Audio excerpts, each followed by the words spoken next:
네, 오늘도 우리 성경 통독 13번째 강의에 오신 여러분들을 환영하고 축복합니다. 네, 와, 드디어 13주차입니다. 13주차고요. 이제 2주밖에 저희의 강의가 두 번밖에 남지 않았습니다. 다들 잘 오고 계시죠? 네, 조장님들을 통해서 여러분들이 강의를 듣고 보고 또 말씀을 읽어 나가는 과정들을 계속해서 저도 함께 확인하고 있습니다. 네, 저희 이제 얼마 남지 않은 시간 열심히 다해서 함께 더 열심히 달려나갔으면 좋겠습니다. 그리고 오늘 제가 이 이독차 2회차 배지를 봤는데요. 배지가 너무너무 예쁩니다. 네. 이제 저희 이 성경통독 이 액자에 이제 2회차 배지를 달 수 있는 날이 얼마 남지 않았습니다. 네, 그러니까요. 저희 2회차를 향해서 열심히 달려나갔으면 좋겠습니다. 그러면 제가 기도하고 오늘의 강의 시작하도록 하겠습니다. 자, 기도하겠습니다. 사랑의 많으신 하나님 아버지, 오늘도 우리에게 이 하루 허락하여 주시고 또 말씀에 대한 열정을 허락하여 주셔서 우리 90일 성경통도 계속해서 달려올 수 있게 하여 주심에 읽어 나갈 수 있게 하여 주심에 감사드립니다. 주님, 시작한 지 얼마 되지 않았던 것 같은데 벌써 13주차가 되었습니다. 말씀을 읽어 나가는 과정들, 이젠 구약을 읽고 이제 새롭게 신약을 계속해서 읽어 나갈 텐데 주님, 끝까지 이 모든 과정들 해낼 수 있도록, 모든 말씀들 읽어 나갈 수 있도록 우리에게 힘을 더하여 주시고, 그 말씀을 읽는 그 모든 습관들이 우리 삶 가운데 깊게 자리 잡아서 주님, 말씀이 우리 삶 가운데 살아 숨쉴 수 있도록, 말씀의 능력이 우리 삶 가운데 펼쳐질 수 있도록 우리의 모든 삶 가운데 함께하여 주시고 인도하여 주시옵소서. 우리의 모든 삶을 주님께 드리오며 사랑이 많으신 예수님의 이름으로 기도드렸습니다. 아멘. 네, 드디어 저희 13주차 강의가 되었습니다. 일단 먼저 서로 이렇게 축하해 드렸으면 좋겠습니다. 이번 주에 끝났으니까요. 우리 함께 구약 완독 축하했습니다 하면서 서로 박수 한번 쳐줬으면 좋겠습니다. 와, 구약 완독 축하드립니다. 네, 구약 완독 축하드립니다. 구약 완독 축하드립니다. 와, 이제 구약이 끝나고 이제 신약 마태복음에 들어왔습니다. 사실 이 앞서 구약에서 다뤘던 메시지들에 대해서 좀 통일해서 조금 생각해 보자면요, 딱 한 가지였습니다. 어떤 거요? 여자의 후손. 그러니까 창세기 3장 15절에서 나왔던 그 여자의 후손은 누구인가? 이스라엘을 진정으로 구원할 자는, 모든 인류를 진정으로 구원할 자는 누구인가라는 그 핵심적인 메시지가 이 구약에서 계속해서 쭉 이어져 내려오고 있었습니다. 그래서 계속해서 이스라엘 백성들 그 제약들 가운데 심판의 메시지가 있었음에도 불구하고 하나님께서 계속해서 너희들을 회복시켜 줄 것이다. 이 회복은 그냥 단순히 너희들의 나라와 어떠한 민족성과 그 모든 것들이 회복되는 것이 아니라 영원한 자유, 영원한 진리, 진정한 회복이 너희들에게 있을 것이다. 누구를 통해? 메시아를 통해 그 모든 것들을 이루겠다라고 하나님께서 계속해서 말씀하시잖아요. 네. 그래서 이제는 신약은 어떤 내용들이냐? 약속하신 메시아가 이 백성을, 이 땅을 어떻게 회복시키는가에 대한 내용들이 이 신약에서는 쭉 나와 있습니다. 그래서 어떻게 하는, 이제는 새로운 시대가 열리는 거죠. 성령과 사도와 교회의 시대라고 부르기도 합니다. 네. 그래서 이제 성령과 사도와 교회의 시대가 이 신약부터 시작되는 것이죠. 성경을 읽어가다 보면요, 이 말라기 다음에 마태복음이 바로 나오기 때문에 이 복음서 안에서도 또 시간에 대한 언급이 따로 없어서 어 저는 어렸을 때에는 말라기 끝난 다음에 바로 마태복음이 시작된다라고만 생각했었는데요. 사실 실제로의 역사를 보자면요, 한 400년간의 공백기 있습니다. 공백기가 있습니다. 그래서 이 시대를요, 신구약 중간 시대, 침묵기라고 부르기도 합니다. 왜냐하면 이때는요, 하나님께서 선지사나 아니면 그 어떤 것으로도 말씀하시지 않기 때문입니다. 그래서 저는 사실은 이 말라기 마지막 메시지를 보면서 하나님께서 삐지셔서 그러신 걸까라는 어린 마음에 그런 생각이 들었었거든요. 그런 것은 아니고요, 하나님께서 다시 그 메시아를 준비시키고 보내실 그 완벽한 때를 기다리고 있었다라고 생각해 주시면 될 것 같습니다. 그래서 잠깐 이 신구약 중간 시대 이 400년 사이의 공백기 동안 어떠한 일들이 있었는가에 대해서 설명을 드리면요. 아, 하나님께서 최고의 때에 예수님을 이 땅 가운데 보내주셨구나라는 것을 알 수 있을 것입니다. 그러면 어떠한 변화가 있는지 먼저 살펴보도록 하겠습니다. 먼저 나라의 패권들이 계속해서 반복되어서 변화되었습니다. 먼저 우리가 마지막으로 보았던 말씀 중에서는요, 바벨론 제국이 있었습니다. 그래서 바벨론 제국이 어, 북이스라엘은 아수르에 멸망하고 남유다는 바벨론에 의해서 멸망합니다. 그래서 포로로 끌려가게 되죠. 그래서 포로로 끌려가서 이 언제 돌아오게 되느냐? 바벨론이 바사에 의해 망하고 바사 왕, 페르시아 왕 1대 왕, 이 고레스 왕 때의 포로 귀환이 시작됩니다. 그래서 고레스 칙령이라고 부르기도 하죠. 그래서 이 페르시아 왕 때의 1차 포로 귀환, 2차 포로 귀환, 3차 포로 귀환이 이루어집니다. 하지만 그렇게 강했던 페르시아 제국도 누구에 의해 망하냐면요, 알렉산더 대왕. 그래서 이 알렉산더 대왕에 의해서 멸망하고 맙니다. 그래서 이 알렉산더 대왕은 어떤 것들을 원했느냐? 하나의 통일된 문화를 원했습니다. 그래서 헬라 제국을 세워서 이 헬라 문화를 펼쳐나는 거죠. 그래서 이때 어떤 일들이 일어나냐면 언어의 통일이 일어납니다. 그래서 제가 다음 주에 이 지도를 한번 보여드릴 텐데요. 이 통일된 지도를 보면요, 그 통치 범위가 굉장히 넓습니다. 그래서 그 모든 통치 범위에 있는 모든 사람들은 공용된 언어로 헬라어를 사용하였다라고 생각해 주시면 될 것 같습니다. 그래서 이 알렉산더 대왕 때에 이 헬라어가 거의 공용어로도 사용되다시피 합니다. 그래서 이 신약 성경의 대부분을 보면요, 헬라어로 기록되어 있습니다. 구약은 히브리어로, 그래서 신약은 헬라어로 기록되어 있습니다. 그래서 저희가 신대원 신학교를 가면요 무조건 배우는 두 개, 히브리어와 헬라어를 무조건 엄청 열심히 공부합니다. 왜요? 원어로 봐서 성경을 더 깊게 바라봐야 되기 때문입니다. 그래서 이렇게 이 헬라 제국을 통하여서 후일에 복음이 전파되는 것에 있어서 많은 기여를 하게 됩니다. 그런데 이 알렉산더 왕이 세운 헬라 제국도요, 그렇게 오래 가지 못했습니다. 알렉산더 왕이 급하게 죽음으로써 이 분할된 나라들이, 이 나라의 패권이 바뀝니다. 누구로 바뀌냐면 바로 로마 제국에 의해 바뀝니다. 로마 제국의 통치가 시작됩니다. 이 알렉산더 왕은요, 이 나라를 이렇게 네 가지로 해서 이 분할 통치를 했었는데요. 이 로마 황제도요, 그 분할 통치를 그대로 이어받아 지역별로 왕을 세웁니다. 그래서 왕들은 그 지역들을 다스리고 일정 세금을 로마 황제에게 바침을 통해서 나라를 효율적으로 다스렸습니다. 그래서 어차피 왕들이 그 나라의 민족을 알아서 억제할 테니 그 왕들에게 얼마나 받고 그 왕들의 통치권을 인정해 주는 것이죠. 그러면 사람들의 원망과 생각들은 어디로 갈까요? 로마가 아니라 왕을 향해 가니까 나라의 민족성, 힘을 약하게 만드는 좋은 통치 계획이었습니다. 그래서 분할 통치와 통치력을 이렇게 해서 로마가 통치했다라는 것입니다. 그래서 또 이 신약 성경에 보면 바로 왕이 나옵니다. 바로 왕, 이스라엘 왕. 그래서 바로 왕이 있고요. 그 바로 왕은 또 나라를 구역별로 나눠서 그 구역별로 왕들을 세웁니다. 그 왕들을 분봉왕이라고 말합니다. 분봉왕. 네, 아무튼 그런 복잡한 일들이, 그런 것들이 있었습니다. 그래서 신약 성경 이 복음서를 읽다 보면 분봉왕 아니면 뭐 총독, 뭐 대리 통치하는 사람들이 계속해서 반복해서 나오는 것들을 알 수 있습니다.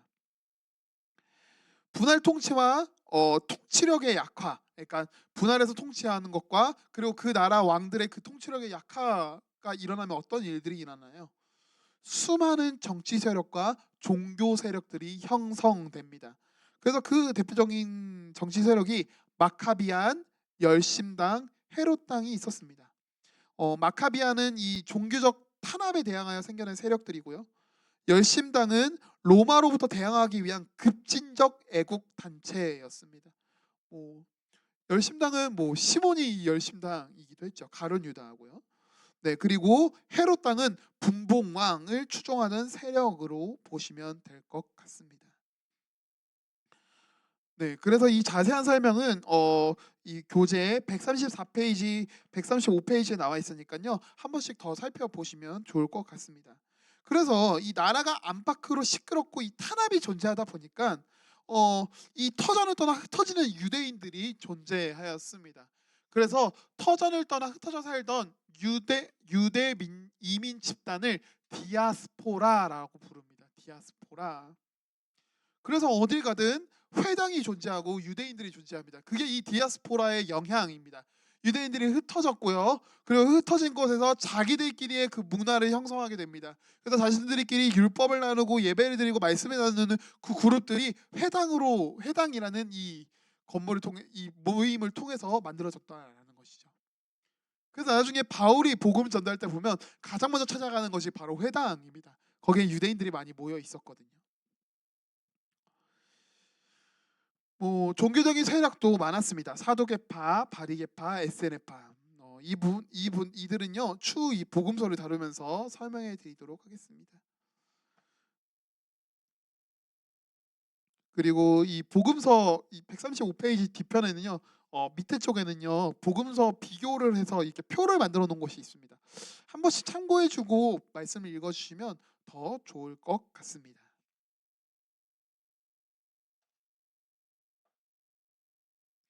네. 그러면 오늘은 제가 원래는 사도행전까지 진도를 쭉 빼야 되는데요. 제가 이 사복음서를 다 설명하다 보면요.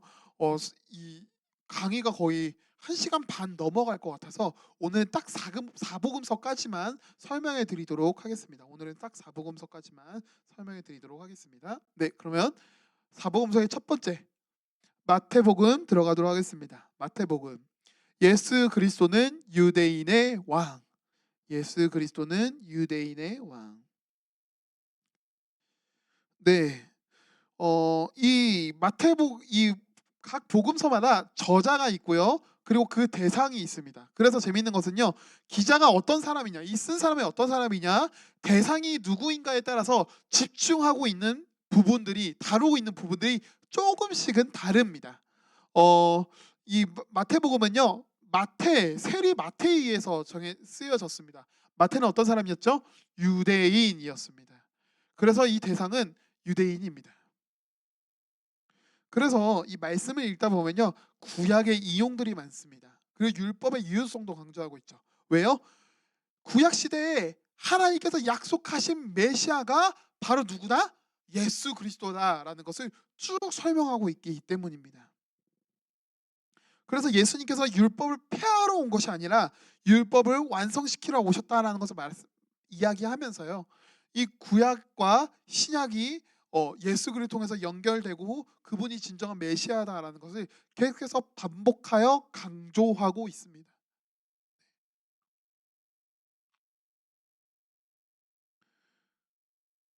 그래서 막 여기에서는 족보들도 계속해서 나오고요.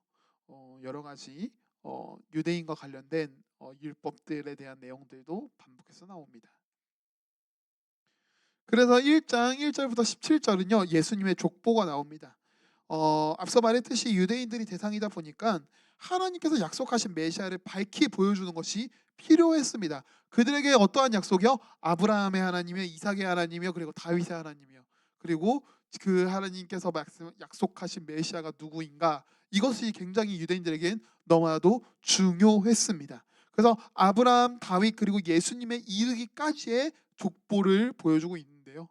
또 특별한 것은 여기 그 당시 이 여성과 이방인의 인권이 굉장히 낮았음에도 불구하고 이 족보 안에는요 다말, 룻, 라합, 바세바, 마리아 이 5명의 여인들이 족보에 올라가 있다라는 사실입니다.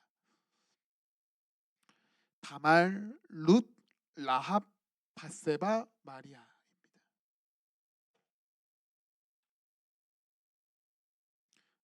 이방인과 또 여인들이 섞여 있는 그런 족보가 나와 있습니다.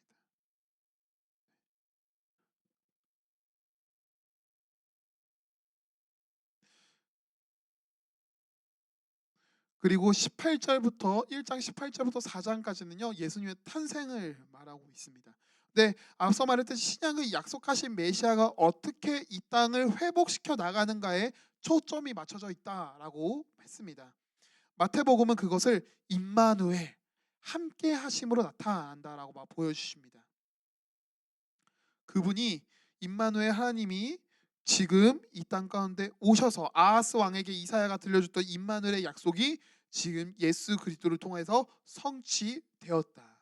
그분은 영원히 우리와 함께 하신다라고 말하고 있는 것입니다.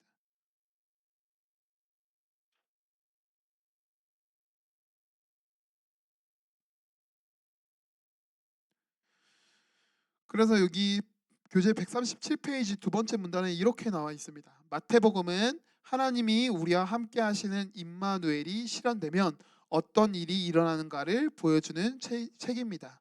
죄인의 죄가 사하여 줍니다. 병자가 일어납니다. 가난한 자와 고아와 과부가 위로를 받습니다. 교만한 자는 배척을 받고 마음이 인간한 자가 하나님의 나라를 유업으로 받습니다. 그 백성의 영원한 복지를 위해 죽으시고 살아나셔서 부활의 생명을 공급해 주십니다. 이 임마누엘이 우리의 왕이십니다. 그것이 바로 하나님 나라의 임재입니다. 이것은 구약의 어떤 왕들도 하지 못했던 일입니다. 네, 이렇게 하나님의 임마누엘 함께 하시는 하나님을 보여주고 있습니다. 그래서 재미있는 것은 예수님께서 오셨을 때 하나님의 나라가 이미 임하였다라고 말합니다. 이미 메시아가 구원이 이 땅 가운데 이르렀다라고 말합니다. 왜냐면요, 예수님께서 그 하나님의 나라 그 자체이시기 때문입니다. 그래서 예수님께서 이 땅 가운데 오셔서 사람들에게 얼굴을 보여준 그 순간부터, 복음을 선포하신 그 순간부터 하나님의 나라가 이미 시작되었다라는 것입니다.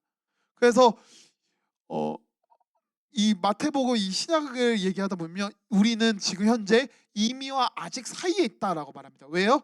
예수님께서 이 땅 가운데 오셔서 보여주시고 죽으시고 부활하심으로 말미암아 하나님의 나라를 이미 보여주셨기 때문입니다. 이미 임하였기 때문입니다. 그런데 어떤 거요? 나중에 너희들이 영원한 생명을 얻게 되면, 하나님의 나라 자녀가 되면 너희들 영원한 하나님의 나라에 들어갈 것이다 라고 해서, 그 하나님의 나라는 아직 오지 않았으니 너희는 그 나라에 갈 때까지 믿음을 지키며 끝까지 살아내 나가야 된다라는 말씀을 예수님께서 하시거든요. 그래서 우리는 현재 이미와 아직 사이에 있다, 이렇게 볼 수 있습니다. 이 표현이 되게 어려운 표현이긴 한데요. 어, 그냥 간단하게 이해하시면 됩니다. 예수님을 말미암아 하나님의 나라가 이 땅 가운데 펼쳐졌고 약속된 영원한 하나님 나라에 우리는 들어가게 될 것입니다. 이렇게 이해해 주시면 될 것 같습니다.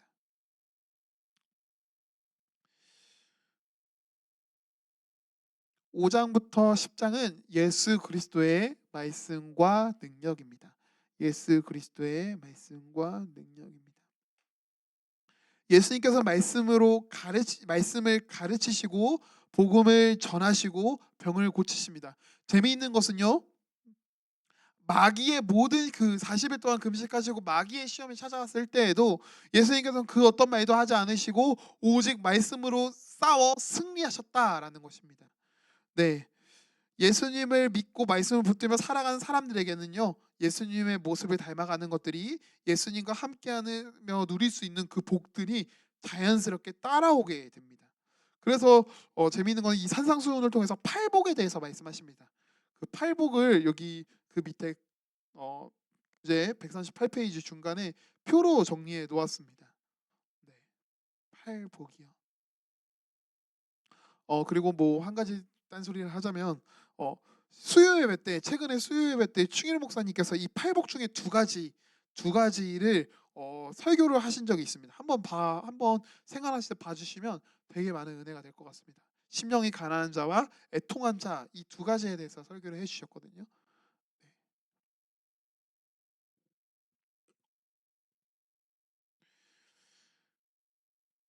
11장부터 13장은 천국의 비밀입니다. 천국의 비밀입니다. 천국, 복음 그 자체가 예수님이심을 보여준과 동시에 뒤이어 나오는 수많은 비유들로 천국에 대해서 설명해 주고 계십니다.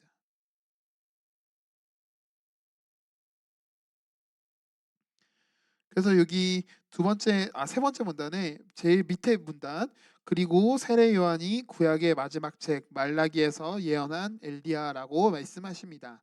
이는 구약에서 기다리던 메시아가 자신임을 밝히 드러내신 것입니다. 예수님은 여자가 낳은 자 중에 가장 큰 자인 요한보다 더 크신 분으로 천국 복음의 실체이십니다. 네. 그래서 뭐 안식일에 대한 이야기들을 다 나와도 예수님에게는 큰 의미가 없습니다. 왜요? 예수님이 그 주인, 그 자체이시기 때문입니다.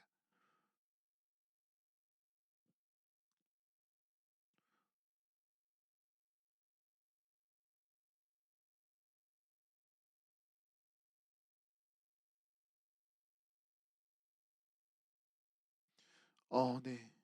PPT가 죄송합니다. PPT가 날아갔네요. 네. 13장 1절부터 53절은 씨 뿌리는 비유와 천국 비유들입니다. 13장 1절 53절 1절부터 53절은 씨 뿌리는 비유와 천국 비유들입니다. 교재 139페이지를 보시면요. 쭉 나와 있으니까 이렇게 보시면 될 것 같습니다. 예수님께서 비유로 가르치시는 모든 것들은 기독교의 핵심 진리를 꿰뚫고 있습니다. 마음과 태도, 자세 그 모든 것을 아우르고 있죠. 그래서 첫 네 개의 뿌리 씨 뿌리는 자의 비유, 가라지 비유, 겨자씨 비유, 누룩 비유는 무리들에게 주는 비유이고 감춰진 보화 비유, 진주 비유, 그물 비유는 제자들에게 주는 비유입니다. 천국은 복음은 그 어떠한 방에서도 꾸준히 자란다.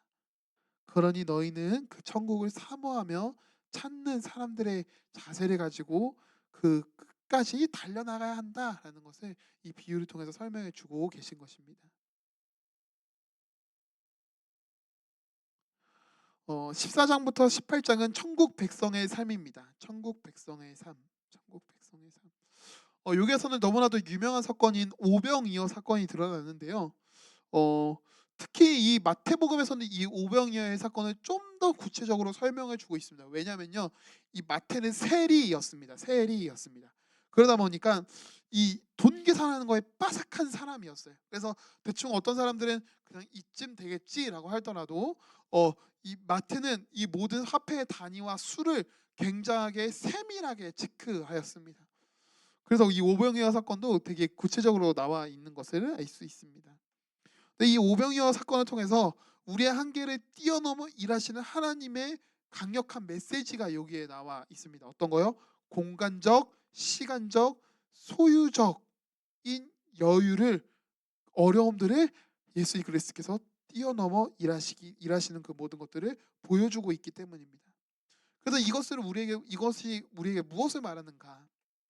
공간적, 시간적, 소유적 여유가 없을 때라도 더욱 나누고 흘려 보내야 하는 것이 누구의 사명이다? 우리의 사명이다라는 것을 말해주고 있는 것이죠. 네, 그 밑에 그거에 대한 설명이 나와 있습니다. 예수님께서 제자들에게 무리들을 먹이도록 권했을 때 제자들의 대답이요. 여기는 빈들이요, 때는 이미 저물었고 빵 5개와 물고기 2마리뿐입니다. 네. 우리의 삶 속에서 그럴 때가 참 많지 않나요? 저도 마찬가지고요.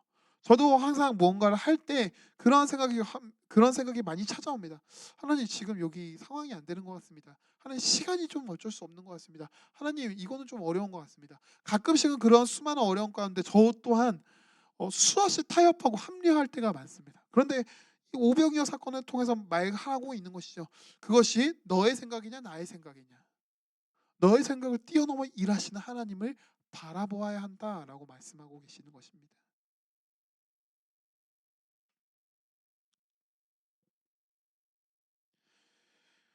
마지막 19장부터 28장은 마지막 날에 대한 대비책과 천국 복음의 완성입니다. 네. 여기에서는 결혼관, 천국관, 구원관이 정립되어지고 있으며 천국 복음이 있는 자들과 그렇지 않은 사람들의 대조가 나타납니다. 재미있는 것은 이 유대인들이 그것을 되게 좋아했거든요. 어떤 것을 좋아했냐면 우리는 하나님께 선택받은 민족이다라는 것을 굉장히 많이 강조했습니다. 그래서 이 마태복음에서도 그러한 향기가 조금씩 나는데요. 복음이 있는 자들과 있지 아니한 자들을 철저히 구별하며 너희는 과연 어디에 속하여 있을 것이냐라고 묻고 있는 것입니다. 그래, 너희들 선택받은 백성이지. 그러면 하나님께서 선택받은 백성들에게 약속하신 그 메시아가 이 땅 가운데 오셨다. 그러면 너는 이제는 그 복음을 붙들고 살아가야 한다라는 것을 마태복음을 통해서 말하고 있는 것입니다.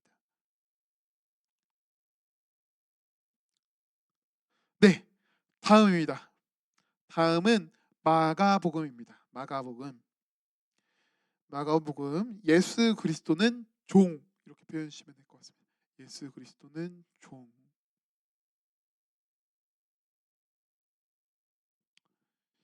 헬라어로는 둘로스라고 부르기도 하는데요. 사실은 종이라는 표현이지만 노예와 끌려다니는 자라는 표현도 함께 있습니다.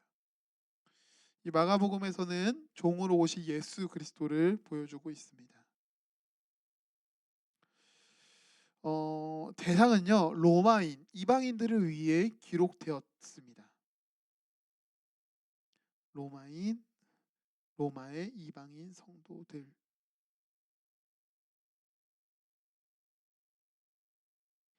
그래서 대상이 그렇다 보니까요 어떠한 것들이 있냐면 마태복음에서는 그 족보에 대해서 족보와 율법에 대해서 좀 말하는 부분들이 있었다면 마가복음에서는요 그런 이 뭔가 족보와 뭐 어떠한 이론을 설명하기보다는 행적 여러 예수님의 여러 이적들이 나타나 있습니다. 왜요? 그들에게는요 어떠한 설명보다는요 직접 보고 읽고 느끼는 것들이 필요했기 때문입니다. 또한 종으로 오신 예수 그리스도를 강조하기 위해서 예수님의 행적과 고난이 강조되어 있습니다. 강조되어 있습니다.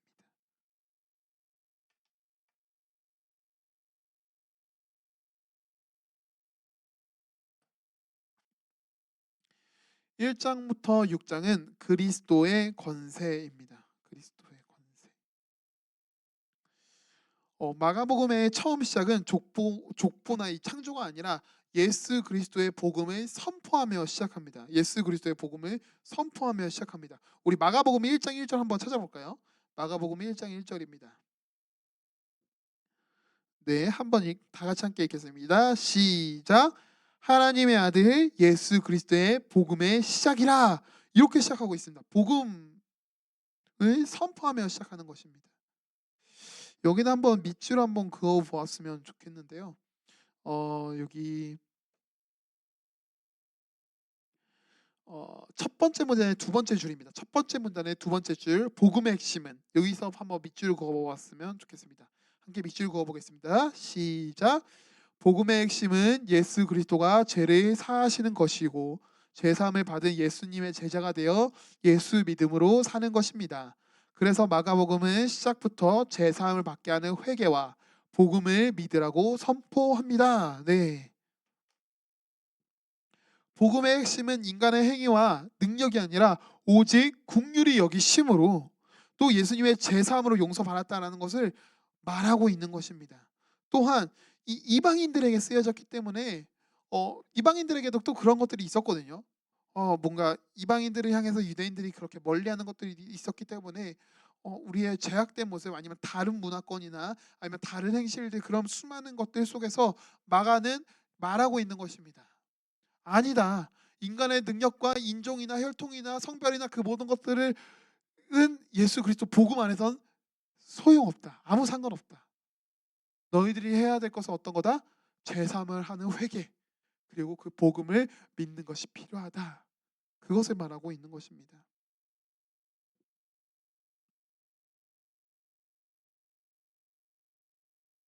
그래서 그리스도의 권세 1장부터 6장인 그리스도의 권세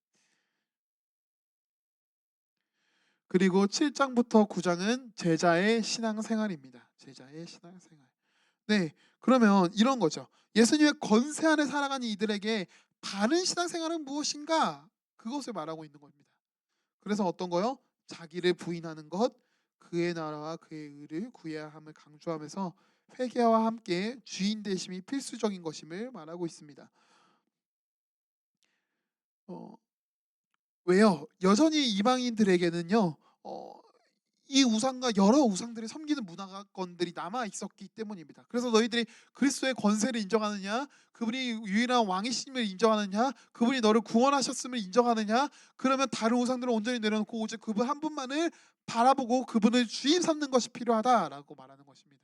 너희들이 지금 먹는 것, 입는 것, 씻는 것 그 모든 것들을 걱정할지라도 너희의 왕 대신 예수 그리스도께서 그 모든 것을 채워주실 것이니 너희는 우리의 진정한 왕 대신 그분이 명령하는 대로 그의 나라와 그의 의를 더 구해야 한다라는 것을 말하고 있는 것입니다.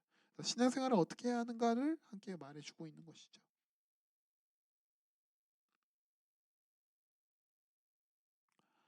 10장부터 16장은 하늘의 전도입니다. 하늘의 전도. 그래서 이 마가복음에서는 이 전도하는 것들에 대해서 이방인들을 위해 쓰여졌기 때문에 이 전도에 대해서도 많이 나와 있는데요.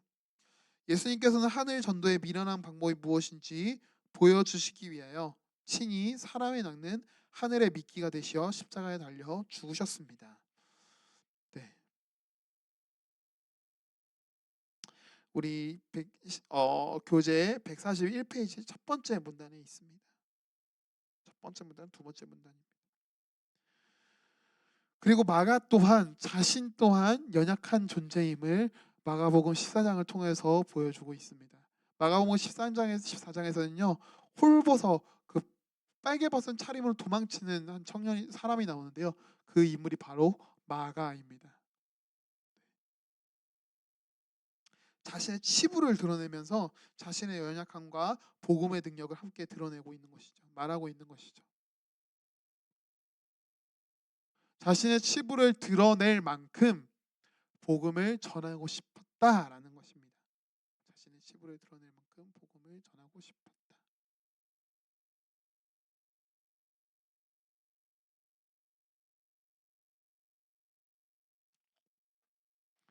네, 이제 반 왔습니다. 다음은 누가복음입니다. 다음은 누가복음입니다. 예수 그리스도는 우리와 같은 사람의 아들. 예수 그리스도는 우리와 같은 사람의 아들. 이 누가복음의 저자인 누가는요, 누가복음과 사도행전을 기록하였습니다. 그런데 이 누가복음하고 사도행전을 보다 보면 한 인물이 나옵니다. 어떤 인물이 나오냐면 바로 데오빌로 가카입니다. 그러면 이 데오빌로 가카에게 쓰기 위해서 썼는가? 사실은 이게 어떤 진짜 그 데오빌로 가카에게 썼는가에 대해서 아예 드러나 있진 않지만 좀 견해로는요, 데오빌로 가카에게 썼다라는 견해도 있고요. 또 하나의 견해는 어, 어떠한 이 복음을 쓰고 내려가는 것들이 위험했기 때문에 특정 인물에게 쓰음으로 통해서 이 비밀스럽게 쓰기 위하여 대상을 전한 것이다라는 견해가 있습니다. 다시 설명드리자면 편지처럼 위장해서 복음을 전했다라는 것입니다. 편지처럼 위장해서 복음을 전했다라는 견해도 많습니다. 그래서 만약에 그러한 관점에서 봤을 때는요, 이 누가복음의 대상은 일반적인 보편적인 모든 사람들을 말합니다. 일반적인 보편적인 모든 사람들을 말합니다.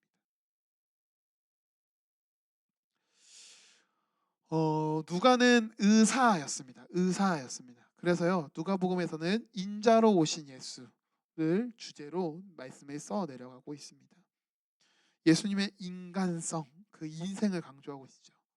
그래서 예수님께서 인간으로서 인성으로서 겪었던 수많은 어려움들, 고통들, 괴로움들, 상처들을 되게 세밀하게 세부적으로 묘사하고 있습니다.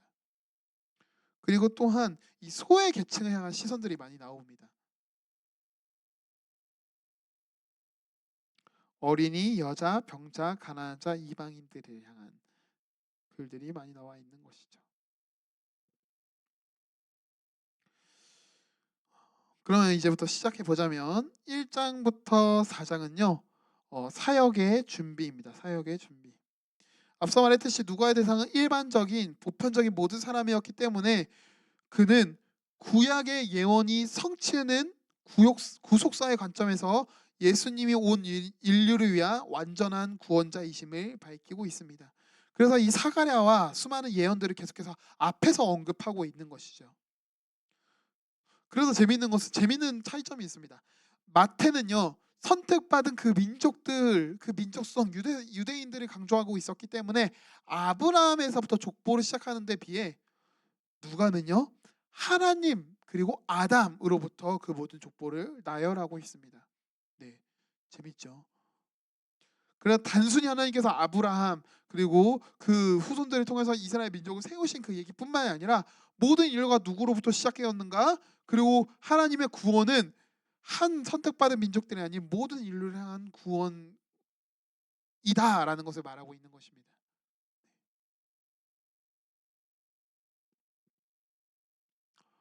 5장부터 9장은 갈릴리 사역입니다. 갈릴리 사역.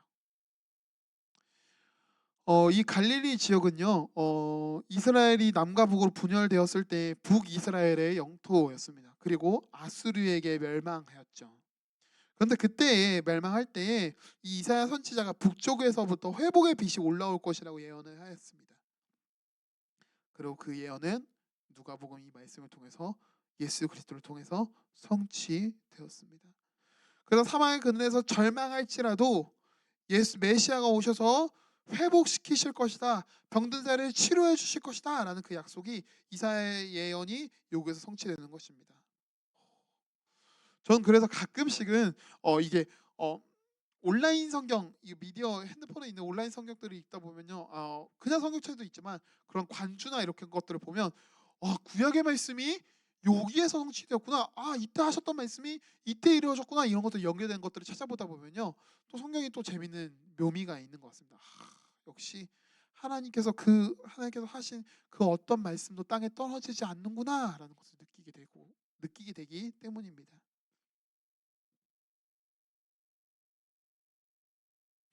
그리고 10장부터 14장은 유대 지역 사역입니다. 유대 지역 사역. 유대 지역 사역.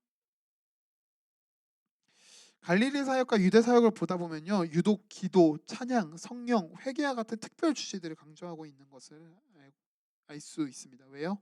예수님의 뒤를 이어 그 길을 따라갈 모든 이들을 향해 기록되어졌기 때문입니다. 그래서 여기 이 누가복음에서는요, 70인의 전도자를 세워서 이렇게 보내시는 장면도 나오잖아요. 그 모든 것들도 그냥 보냈다가 아니라 이제는 이 말씀을 읽는 너 또한 그런 전도자로 살아가야 한다라는 것입니다.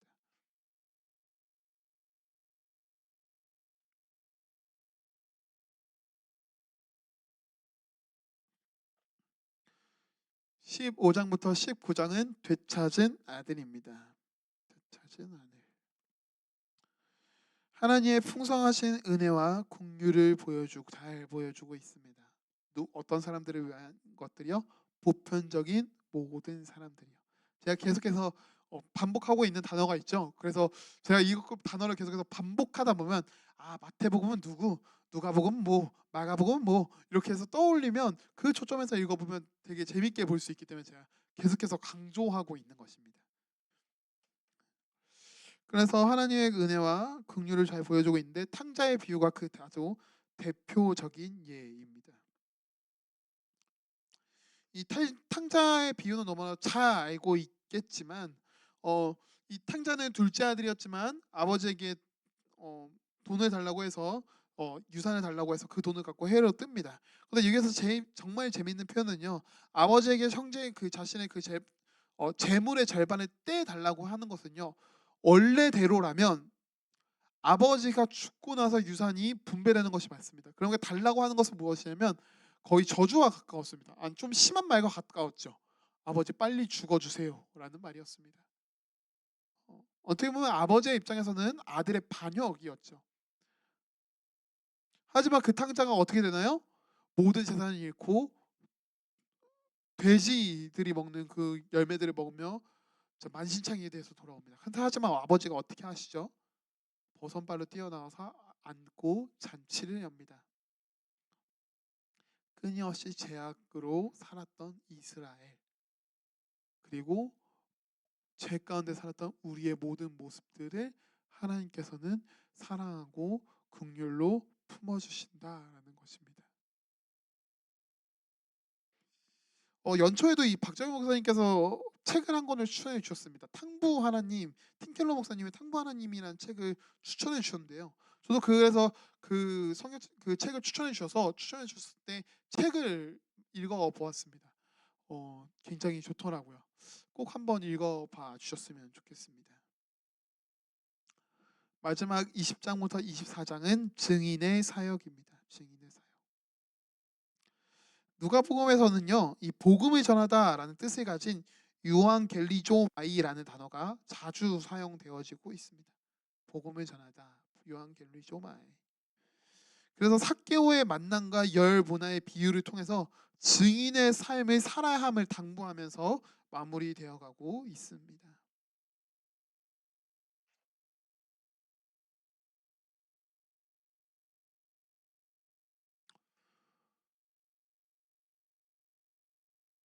네, 이제 마지막입니다. 요한복음. 예수 그리스도는 하나님의 아들입니다. 예수 그리스도는 하나님의 아들. 요한복음의 저자는 사도 요한입니다. 사도 요한. 사도 요한은 요한복음, 요한 1, 2, 3서 그리고 요한계시록 총 5권의 성경을 기록한 인물입니다. 그래서 모든 하나님의 아들이며 말씀이신 예수 그리스도를 주제로 이 요한복음이 계속해서 진행됩니다. 어, 그런데요, 이 요한복음은요 조금 다른 점이 있다면 모든 인류를 향한 복음 그 자체를 설명하고 있다라는 것입니다. 왜냐하면 다시 좀 그 시대적 상황을 좀 생각해 보아야 하는데요. 요한복음은 다른 복음서보다 늦게 기록되었습니다. 그러니까 마태, 마가, 누가보다 한 조금 시간이 좀 지난 다음에 기록되었습니다. 그래서 어, 그 당시 요한복음을 쓸 당시에는 수많은 이단들이 좀 많았기 때문에 요한은 그분이 예수 그리스도가 하나님의 아들이신 예수 그리스도가 누구이신지를, 그분이 인간에게 어떤 의미를 부여하셨는지에 대한 더 구체적인 설명을 해야만 했습니다. 그래서 앞서 말한 그 마태, 마가, 누가를 공관복음이라고 말하고 요한복음 따로 떨어져서 말합니다.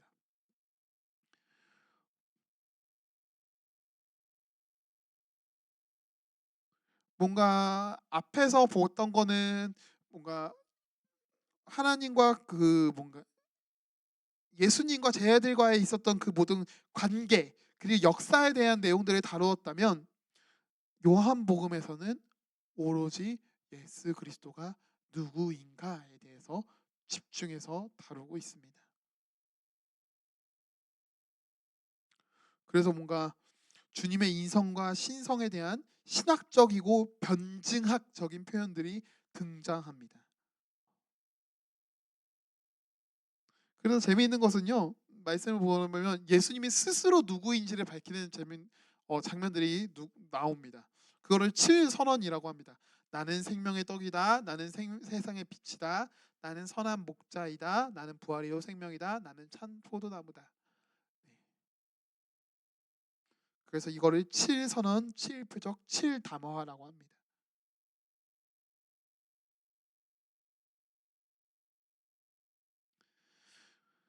1장부터 12장을 보면 영생은 그리스도라고 적어주시면 될 것 같습니다. 영생은 그리스도.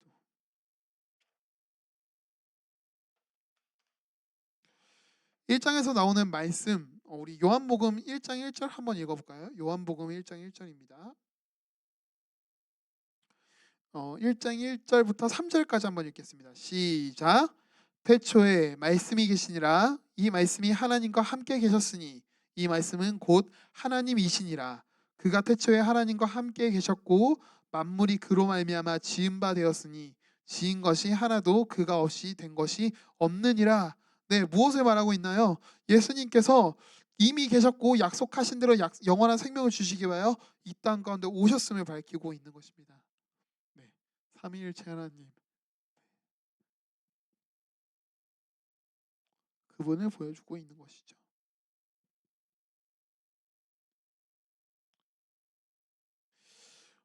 또한 이 예수님께서 보여주신 7가지 표적이 있는데요. 이 7가지 표적을 보면요, 구원에 이르는 과정과 그리고 하나님의 백성들이 누리게 되는 변화를 보여주고 있습니다. 어떤 것들이요?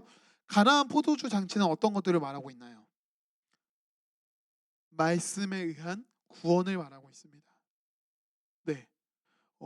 그 포도주가 다 떨어졌어요. 하인들에게 말하잖아요. 그가 무엇을 명령하든지 다 그의 말대로 따라가라. 따라가니까 어떤 일들이 일어나요? 물이 포도주로 변하는 사건들이 일어납니다. 네, 말씀에 의한 구원이요. 그리고 왕의 신하의 아들이 치유되는 사건이 일어납니다. 어떤 거요? 믿음에 의한 구원을 말합니다. 믿음에 의한 구원. 그리고 베데스다 못은 어떤 것을 말해요? 은혜에 의한 구원을 말합니다. 은혜에 의한 구원. 48년 된 병자가 치유됐죠.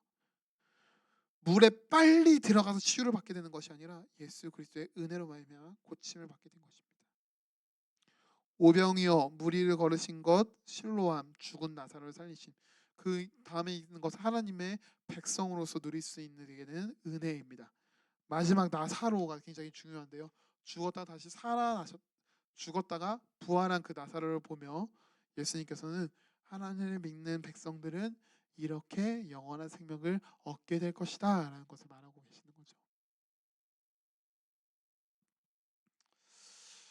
13장부터 21장은 영생은 임마누엘입니다. 영생은 임마누엘. 예수님께서는 제 아들에게 보혜사 성령을 약속하시며 영원히 함께 하시겠다고 말씀하십니다.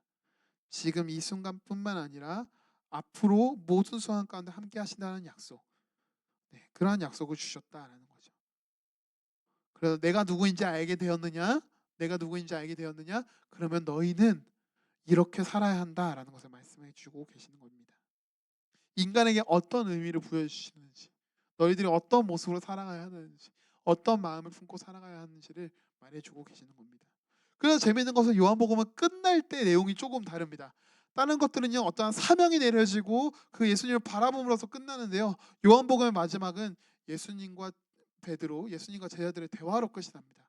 그리고 가장 인상 깊은 것들이죠. 네가 나를 사랑하느냐라는 것으로 끝납니다. 어떤 거요? 하나님의 신실하신 사랑이요. 그리고 다른 것들을 바라보지 않고 온전히 그 사랑만을 바라보며 걸어가야 함을 말해주고 있습니다.